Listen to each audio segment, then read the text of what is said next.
இப்போ Demonte colony 2 release ஆயிருக்கு, படம் பார்த்துட்டீங்க. எப்படி ஒன்னுடைய கண்டினியூஷன் தானே? ஆமா, இது வந்து டிமாண்டி காலனி பார்ட் 1ஓட கண்டினியூஷன் தான் இது. கொஞ்சம் ப்ரீக்வல்னு சொல்லலாம். அதாவது டிமாண்டி காலனி 1ஓட டைம்லைன் பார்த்தீங்கன்னா 2015ல நடக்கிற மாதிரி காட்டியிருப்பாங்க. இந்த டிமாண்டி காலனி 2 வந்து 2009ல இருந்தே ஸ்டோரி ஆரம்பிக்குது. ஓகே. இந்த படத்துல பிரியபவானி சங்கரோட ஹஸ்பண்ட் வந்து கேன்சரால அஃபெக்ட் ஆகி ட்ரீட்மெண்ட் எடுத்துட்டு இருப்பாரு. ஒரு கட்டத்துல வந்து கேன்சர்ல இருந்து ஃபுல்லா கியூர் ஆகி வெளியே வந்துருவாரு. ஆனா அதுக்கப்புறம் பாத்தீங்கன்னா சூசைட் பண்ணி இறந்துருவாரு. எதுக்கு வந்து நம்ம ஹஸ்பண்ட் இப்படி சூசைட் பண்ணி இறந்துட்டாரு அப்படின்ற ஒரு கேள்வியோடய பிரியபவானி சங்கர் வந்து இருப்பாங்க. அவங்க வந்து பல வாட்டி வந்து அவங்க ஹஸ்பண்டோட ஸ்பிரிட் கூட பேசுறதுக்கு ட்ரை பண்ணிட்டே இருப்பாங்க. அப்படி ஒரு டைம்ல திரும்பவும் வந்து அவங்க ஹஸ்பண்ட் கூட பேச ட்ரை பண்ணுவாங்க. அது எந்த டைம்னு பார்த்தீங்கன்னா இந்த 2015 வந்து அந்த பார்ட் 1ஓட கதை நடக்கும் இல்லையா, அந்த அன்னைக்கு ட்ரை பண்ணியிருப்பாங்க. ஸோ அதுக்கப்புறம் என்ன ஆச்சு அப்படின்றத அந்த படத்தோட மீதி கதை. Okay, interesting. படத்துடைய ஃபர்ஸ்ட் ஹாஃப். ஓகே, படத்தோட ஃபர்ஸ்ட் ஹாஃபை நம்ம எடுத்துக்கிட்டோம் அப்படின்னா ஒரு சீன் கூட அவங்க வந்து வேஸ்ட்டாக வைக்கல. படத்தோட ஃபர்ஸ்ட் சீன்ல இருந்தே வந்து நம்ம வந்து கதைக்குள்ள மூழ்கிடுறோம். அப்போ இருந்தே வந்து படத்தை நம்ம ஒன்றி பார்க்க முடியுது. டைரக்டரும் படத்தோட ஸ்டோரியை ரொம்ப அழகாக வந்து எழுதியிருக்காரு.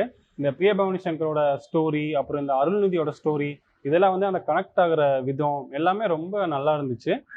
ஃபர்ஸ்ட் ஹாஃப் வந்து அப்படியே ஜெட் ஸ்பீடில் போக ஆரம்பிச்சிருச்சு.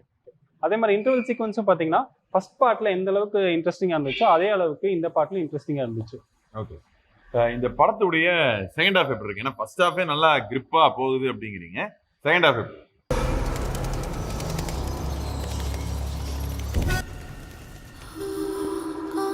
படத்தோட செகண்ட் ஹாஃப் வந்து ஒரு சின்ன ஒரு பில்டிங்குள்ளே நடக்கிற மாதிரி ஸ்டோரி ரிவால்வ் ஆகுது. அதனாலே என்னவோ தெரில, ஃபர்ஸ்ட் ஹாஃப் அளவுக்கு வந்து செகண்ட் ஹாஃப் வந்து அந்த அளவுக்கு இல்லை. பட் இருந்தாலும் எந்த அளவுக்கு அவங்க ஜஸ்டிஃபை பண்ண முடியுமோ அந்த அளவுக்கு பண்ணியிருந்தாங்க. அதாவது பேய் வரணும், நம்ம அதை பார்த்து பயப்படணும், இதுதான் அந்த சீனு. அதை வந்து எந்த அளவுக்கு புதுசாக பண்ண முடியுமோ இந்த மிரர்ஸை வச்சு ஒரு சீக்வன்ஸ் பண்ணியிருந்தாங்க. அது ரொம்பவே நல்லா இருந்துச்சு. அதே மாதிரி படத்தில் பல ஓப்பனியன்ஸ் இருந்துச்சு. ரொம்ப அழகாக வந்து பார்ட் 3க்கு லீட் விட்டு முடிச்சிருந்தாங்க. அந்த விதமுமே ரொம்ப நல்லா இருந்துச்சு. அதே மாதிரி செகண்ட் ஹாஃபில் சில லாஜிக்கல் மிஸ்டேக்ஸ் இருக்க தான் செய்யுது. ஆனால் பெருசாக வந்து படத்தை அது பாதிக்கல. நம்ம வந்து இன்ட்ரெஸ்டிங்காக தான் படத்தை பார்க்குறோம். அதே சமயத்தில் இந்த புத்திஸ்ட் மாங்ஸ் எல்லாம் வராங்க. பேய் வந்து பல அமளி துமளி பண்ணிட்டு இருக்கோம் ஒரு சைடில். இவங்க அமைதியாக உட்காந்து வந்து அந்த மந்திரம் சொல்லிட்டே இருப்பாங்க. அதை பார்க்குறப்ப கொஞ்சம் காமெடியாக இருந்துச்சு.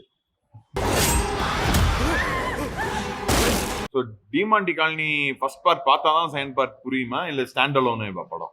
இல்லை, ஓரளவுக்கு வந்து பார்த்தீங்கன்னா ஃபர்ஸ்ட் பார்ட் பார்த்துருந்தா பெட்டராக இருக்கும்.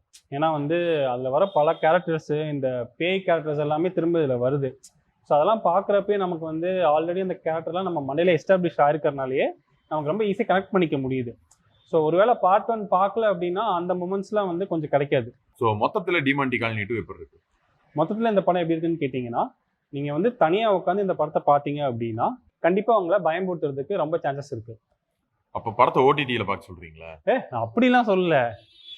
இந்த படம் வந்து கண்டிப்பாக தியேட்டரில் போய் பார்க்க வேண்டிய படம் தான்.